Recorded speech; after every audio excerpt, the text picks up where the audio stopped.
Social responsibility का मतलब होता है सोसाइटी की तरफ जिम्मेदारियां जो एक ऑर्गेनाइजेशन की है, जो एक बिजनेस की है।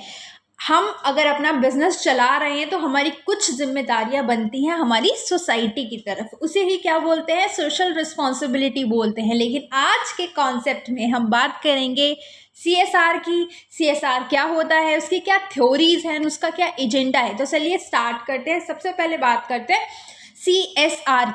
तो कॉन्सेप्ट ऑफ सीएसआर, सीएसआर का मतलब होता है कॉर्पोरेट सोशल रिस्पॉन्सिबिलिटी। कॉर्पोरेट का मतलब यहाँ पे है एक ऑर्गेनाइजेशन से, एक कंपनी से, ठीक है। और सोशल मतलब सोसाइटी से, एंड रिस्पॉन्सिबिलिटी मतलब जिम्मेदारियों से। तो सीएसआर का मतलब ये है कि एक बिजनेस अपनी सोसाइटी को, जिसमें वो स्टैंड करता है, जिसमें उसने अपना बिजनेस को खड़ा किया है, उसमें वो क्या वापस दे रहा है, उन लोगों को क्या चीज़ें वो दे रहा है अपनी सोसाइटी के लिए, उसकी क्या क्या जिम्मेदारियां, वो अपनी सोसाइटी के लिए क्या क्या कर रहा है, उसे बोलते हैं सीएसआर, ठीक है। सीएसआर का मतलब होता है वो सोशल रिस्पॉन्सिबिलिटी जो एक बिजनेस की बनती है अपनी सोसाइटी की तरफ। अब कोई भी, भाई पैसा सबको चाहिए, तो कोई भी अपने आप से तो सोशल रिस्पॉन्सिबिलिटी निभाने जाएगा नहीं।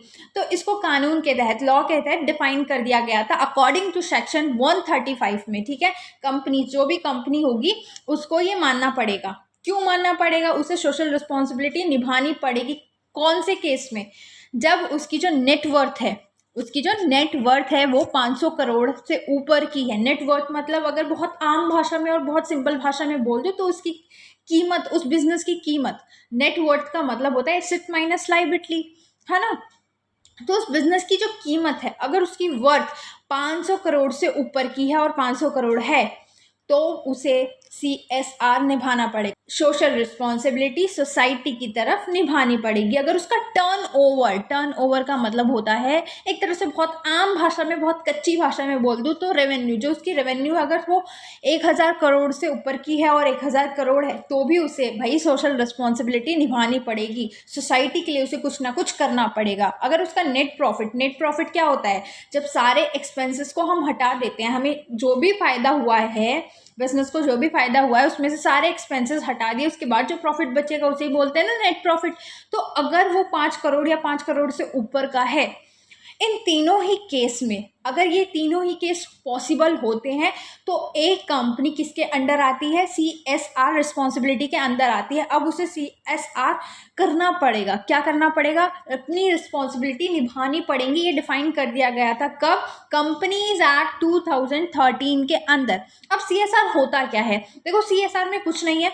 एक बिजनेस को जब ये सारी चीज़ें मिलती हैं, जब ये इतना सारा फायदा मिलता है, इतना सारा पैसा मिल रहा होता है, तब उसे कुछ पैसा सोसाइटी के लिए भी देना पड़ता है, कुछ जिम्मेदारियां सोसाइटी के लिए भी निभानी पड़ती हैं, ठीक है। तो अब सीएसआर है क्या, सीएसआर वो कंटिन्यूइंग कमिटमेंट है जो एक बिजनेस करता है अपने आप को इथिकली एंड बिहेव करवाने के लिए और कंट्रीब्यूट करने के लिए हमारी इकोनॉमी के अंदर, ठीक है। और साथ ही साथ वो अपने जो भी एम्प्लॉयज़ वगैरह है, वर्क फोर्स है, उनकी लाइफ तो इम्प्रूव कर ही रहा है, और साथ ही साथ वो सोसाइटी में भी बहुत लार्ज लेवल पे फ़ायदा कर रहा है। उसे ही बोलते हैं सीएसआर, ठीक है। सीएसआर कुछ भी नहीं था, सोशल रिस्पॉन्सिबिलिटी थी बिजनेस की, जो कि ऑलरेडी डिफाइंड है लॉ के तहत, ठीक है। और लॉ तब मानेगा सीएसआर में एक कंपनी आती है जब ये सारी चीज़ें वो पूरी कर रहा होगा।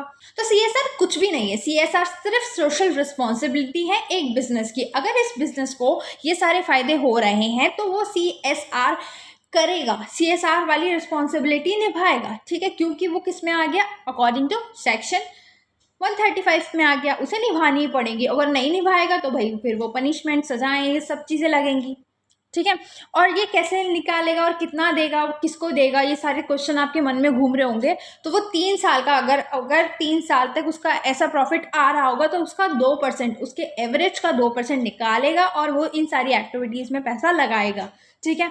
अब बात करती हूँ एग्जाम्पल की, ठीक है। तो एग्जाम्पल में सबसे पहला आता है इन्वायरमेंटल इनिशिएटिव। अब वो सीएसआर कैसे निभा सकता है, अपनी सोसाइटी को प्रोटेक्ट करके, जो भी वो सोसाइटी को हार्म कर रहा है अपने पोल्यूशन वगैरह से, उनके बारे में अगर वो सोचता है तो वो निभा सकता है। जैसे कि बीच को क्लीन कर दिया, ट्री प्लांटिंग कर दी। वैसे ही अब गूगल का एक रियल एग्जांपल देती हूँ। गूगल जो है ना, एजुकेशन ग्रांट पे प्रोवाइड करता है फंडिंग, मतलब पैसा लगाता है, जितने भी एजुकेशन से रिलेटेड प्रोजेक्ट्स होते हैं उन पे पैसा लगाता है। एजुकेशन सेक्टर में गूगल पैसा लगा रहा है, क्यों लगा रहा है? क्योंकि उसकी एक रिस्पॉन्सिबिलिटी है, CSR के तहत, लॉ के तहत उसे ये करना पड़ेगा, उसका प्रॉफिट ज़्यादा हो रहा है।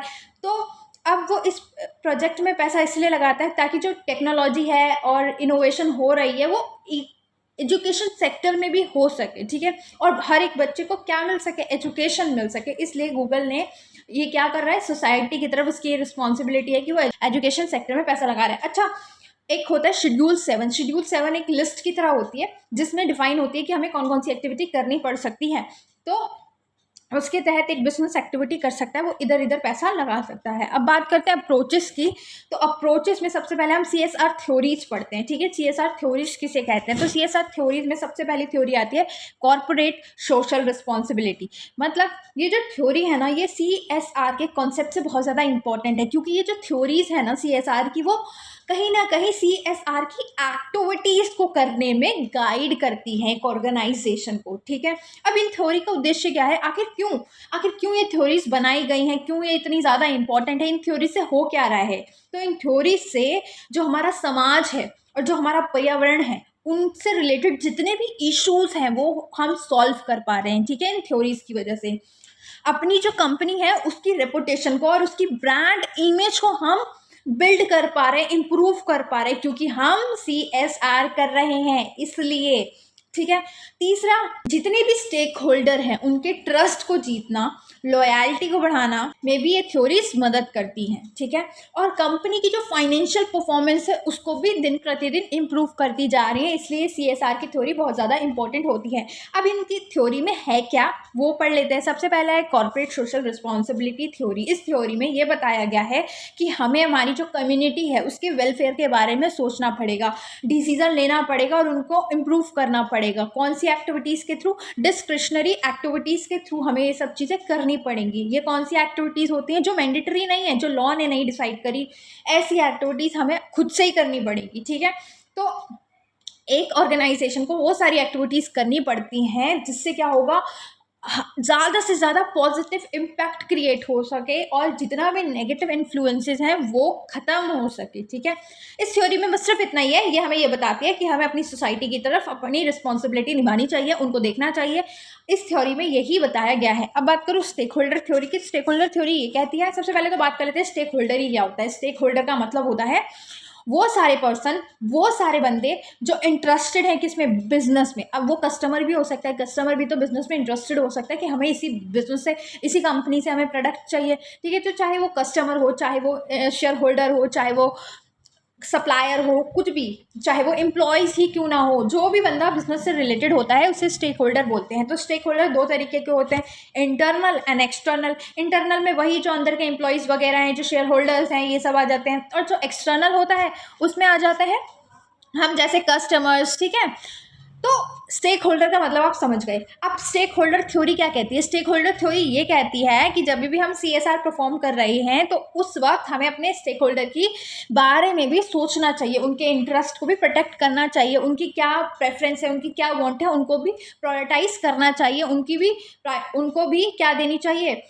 वॉइस देनी चाहिए, ठीक है। बस ये थ्योरी बस इतना ही कहती है कि हमें अपने स्टेक होल्डर के बारे में ज़रूर सोचना चाहिए, हमें उनका भी रिस्पॉन्सिबिलिटी, उनसे रिलेटेड जितनी भी रिस्पॉन्सिबिलिटी हमारी बनती हैं वो हमें पूरी करनी चाहिए। हम सोसाइटी की तो कर ही रहे हैं, स्टेक होल्डर की भी कर रहे हैं। जैसे कि अगर एम्प्लॉई है, एम्प्लॉई के जितने भी फैमिली मेम्बर हैं, उनको जिस भी चीज़ की नीड है, अब ऐसा नहीं कि हम राशन बांटते फिर रहे हैं, नहीं, उनके बारे में सोचना, उनकी लाइफ को इम्प्रूव करना, उनकी लाइफ को और बेहतर बनाना ही किसका काम है? बिजनेस का काम है, ठीक है। वो अपने स्टेक होल्डर के बारे में भी सोचे, उनके इंटरेस्ट को भी प्रोटेक्ट करे, बस ये थ्योरी यही कहती है। फिर आती है 3 bottom line theory. 3 bottom line theory में 2 बॉटम लाइन को और ज़्यादा ऐड कर दिया गया है। पहला, एक ऑर्गेनाइजेशन को क्या चाहिए होता है? प्रॉफिट ही तो चाहिए होता है, सबसे पहले उसे प्रॉफिट ही चाहिए। सबसे पहले तो उसे प्रॉफिट ही चाहिए, ठीक है। अब दो ये चीज़ें ऐड कर दी गई हैं, एक पीपल एक प्लानट। पीपल में पूरी सोसाइटी आ जाती है हमारी, और प्लानट में क्या आता है, पूरा एनवायरनमेंट आ जाता है। तो हमें अपने पीपल के बारे, अपनी सोसाइटी के बारे में भी सोचना चाहिए, उनके हित के बारे में भी सोचना चाहिए। अच्छे अच्छे स्कूल खुलवा दिए, या फिर सोसाइटी के बारे में, मतलब सोसाइटी से रिलेटेड वर्क भी करते रहना चाहिए प्लानट की। जैसे कि हमने ऊपर पढ़ाई था कि बीच क्लीन अप, ट्री प्लांटिंग, ये सब करवा रहे हैं हम अपने प्लानट के लिए, क्योंकि हमें इनको प्रोटेक्ट करना है, क्योंकि हमारा बिजनेस इसी सोसाइटी के अंदर है। अगर हम ऐसा करते हैं ना, तो हमारी, मैंने जैसे कि बताया ही था कि अगर हम ऐसा करेंगे तो हमारी जो ब्रांड इमेज है वो इम्प्रूव होगी, ठीक है। इम्प्रूव होगी तो हम लॉन्ग टर्म तक अपने बिजनेस को सर्वाइव करवा सकते हैं, लॉन्ग टर्म तक सस्टेनेबल डेवलपमेंट कर सकते हैं, ठीक है। तो हम ये CSR की थ्योरी हमें यही बताती हैं। नेक्स्ट बात करूँ CSR एजेंडा। CSR एजेंडा क्या है? देखो, CSR एक कॉन्सेप्ट है, ब्रॉड कॉन्सेप्ट, बहुत बड़ा कॉन्सेप्ट, लेकिन CSR एजेंडा एक छोटा सा कॉन्सेप्ट है। छोटा सा कॉन्सेप्ट क्या है? देखो, CSR एजेंडा जो है ना, एक स्पेसिफिक स्ट्रैटेजिक प्लान है जो बताता है हमारे क्या गोल्स हैं, क्या ऑब्जेक्टिव्स हैं, और क्या इनिशिएटिव है कि हमें क्या क्या करना है। तो CSR एजेंडा क्या है कि हमें क्या क्या करना है, हमारे क्या गोल्स हैं, हमारे क्या ऑब्जेक्टिव्स हैं, हमारे क्या इनिशिएटिव है। एक तरह से रोड मैप ले लो, जैसे कि BBA वालों का रोड मैप होता है ना, एक तरह से रोड मैप है CSR एजेंडा कि हमें यहाँ पे इतना इतना काम करना है। CSR जो भी एरिया है, प्रायोरिटाइज कर देना।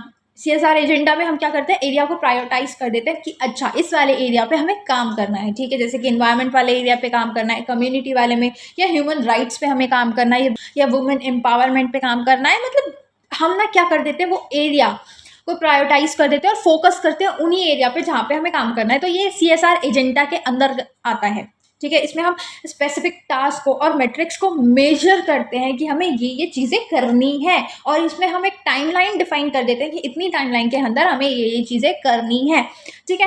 तो CSR एजेंडा हमारा रखा रखाया प्लान है जो हमारे सामने पड़ा हुआ है, और हमें उसके तहत चलना है, उसके तहत सारी एक्टिविटीज़ को पूरा करना है और टाइम से पूरा करना है, ठीक है।